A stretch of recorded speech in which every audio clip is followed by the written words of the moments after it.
Kembali di Sapa Indonesia Malam, Saudara, masih bersama Mardhani Alisera, Ketua DPKS, kemudian ada Andreas Hugo Parera, politisi PD Perjuangan, dan juga Adam Kamil dari Indikator Politik. Saya ke Bung Adam. Bung Adam, seberapa signifikan sih, seberapa kuat sih, seberapa berpengaruh sih suara anak muda pada pemilu 2024, sehingga hasil survei Indikator Politik Indonesia ini signifikan untuk menentukan siapa pemenang Pilpres 2024? Jawabannya?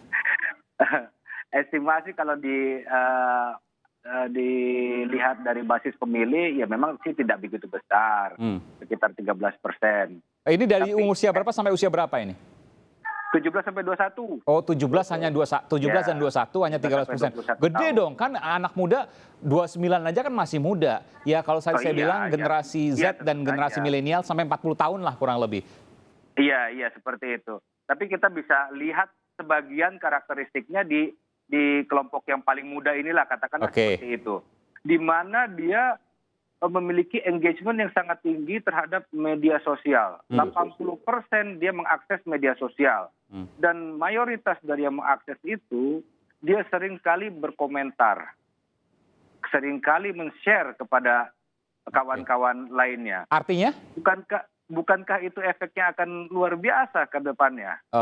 Menjadi luas. Bukankah Mas Aiman juga sering mengangkat tema-tema tertentu melalui media sosial yang awalnya booming di media sosial, kan begitu, sehingga kemudian menimbulkan efek berkelanjutan ke kelompok usia yang lebih di atas. Jadi kalau saya simpulkan, dia ini mungkin jumlahnya kecil, 17 sampai 21 ya, ini sementara ini kan, kita nggak tahu nanti 2024 kan jumlahnya terus bertambah. 17 sampai 21 tahun itu jumlahnya kecil. Tapi mereka mayoritas adalah influencer. Tidak hanya bagi kalangannya, tapi juga bagi kalangan-kalangan yang lebih tua darinya. Bisa jadi seperti itu, karena kan udah riuh duluan gitu. Sementara kelompok yang di atasnya menganalisa gitu. Argumen-argumennya seperti apa. Oh iya, bisa jadi masuk akal seperti ini. Oh seperti ini, pihak lain punya argumentasi yang berbeda lagi gitu. Sehingga ada variasi informasinya, kemudian menjadi dinamika yang terus berlanjut terus ke masyarakat yang lebih luas lagi. Dan kalau saya dapatkan informasi dari Anda, kalau saya coba simpulkan, mereka ini logis ya, mereka ini adalah orang-orang atau sosok-sosok yang memang tidak terombang-ambing dengan katakanlah perasaan, tidak terombang-ambing dengan hal-hal yang mungkin tidak logis, tapi mereka selalu berpikir dengan data dan fakta. Mayoritas seperti itu. Iya, kemungkinan seperti itu. Jadi dia bisa bertahan tuh perdebatannya. Kadang-kadang orang yang sudah agak senior kan capek, lelah, diemin aja, nanti juga hilang sendiri. Kalau dia bisa bertahan lama itu. Oke. Dan dari data fakta itulah kemudian dia bisa menarik generasi-generasi di atasnya yang lebih tua. Iya. Sehingga kan generasi-generasi dahsyat juga ini. Kemudian sesuai dengan basic disiplinnya masing-masing, melihat dinamika di generasi muda, sehingga dia punya keputusan mau ikut ke arah mana, membela yang mana, kan seperti itu. Oke, Bung Andreas, tentu ini menjadi sebuah ancaman bagi partai politik, tidak hanya PDI Perjuangan dan juga PKS ya, tapi juga semua partai politik ketika kemudian kalau kita bicara soal sedikit lebih teknis, party ID mungkin sudah mulai terhapus karena diganti dengan logika. Saya kira ini dialami oleh semua partai dan ini gejala yang universal. Ini di tempat lain juga terjadi seperti ini gitu. Terutama Anda di PDI Perjuangan juga mengakui ada fenomena ini ya? Fenomena ini umum. Ini fenomena universal dan di Indonesia ini yang sedang terjadi gitu. Kalau saya melihat bahwa kalau generasi 17 sampai 21, mereka ini adalah pemilih yang kita bilang pemilih pemula.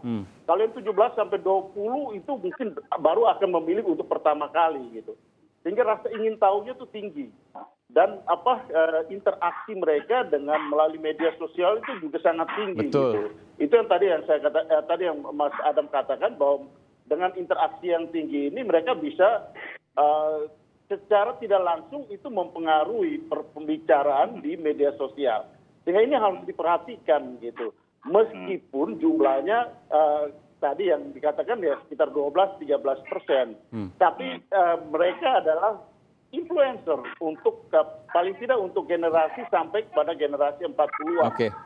Nah, kalau di atas itu rata-rata orang sudah punya pilihan. Kalau katakan mereka yang di atas usia 40-45 itu sudah praktis sudah punya pilihan dan mereka punya referensi-referensi yang cukup. Sementara generasi ini adalah generasi yang masih terbuka di dalam melihat dan mereka bisa berubah, berubah sesuai dengan perkembangan. Masalahnya mereka juga menjadi lihat. influencer karena mereka memegang beberapa akun media sosial yang kemudian mereka berdebat di sana sehingga orang yang lebih tua kemudian melihat perdebatannya dan mengiyakan. Nah itu kemudian bisa menarik generasi-generasi yang lebih tua. Bu Mardhani? Ya Aiman, saya pernah lihat YouTube-nya Saih Halilintar ya. Dia bandingin kenapa sih ada minuman Aqua yang harganya 200.000, 100.000, 5.000 dibandingin diminum. Saya bilang wow menarik sekali anak-anak muda ini gitu. Nanti TikTok, saya diajak TikTok sama anak saya, tiba-tiba 3 juta yang lihat. Ada apa gitu. Jadi ada dunia baru yang kita partai politik perlu sekali untuk menyelami. Sehingga datanya indikator ini menarik sekali. Tahun 2018, izin Adam, saya ngutip datanya Burhan kemarin. Waktu di Rakernas Burhan kita undang. Sudah hampir close antara TV sama internet di 2018. Crossing. Sekarang mungkin YouTube udah lebih banyak dilihat. Nah nanti turunannya ternyata bukan WhatsApp, YouTube, IG, kemudian TikTok. Nah ini sesuatu yang beyond imagination politisi tua. Jadi buat saya data ini bagus, wake up call bagi kita partai politik untuk memperhatikan suara anak muda. PKS, insya Allah. Terakhir Bung Adam, karena waktu sudah habis sesungguhnya, tapi saya ingin tanya terakhir. Artinya pertarungan 2024 nanti akan berubah total dari pemilu sebelumnya? Kemungkinan besar seperti itu. Nah, siapa yang paling bisa menguasai media sosial, paling banyak bisa menguasai forum-forum diskusi di media sosial, kemungkinan besar itu akan menjadi yang unggul, paling unggul. Baik, dan pandemi ini mempercepat karena semuanya serba digital. Baik.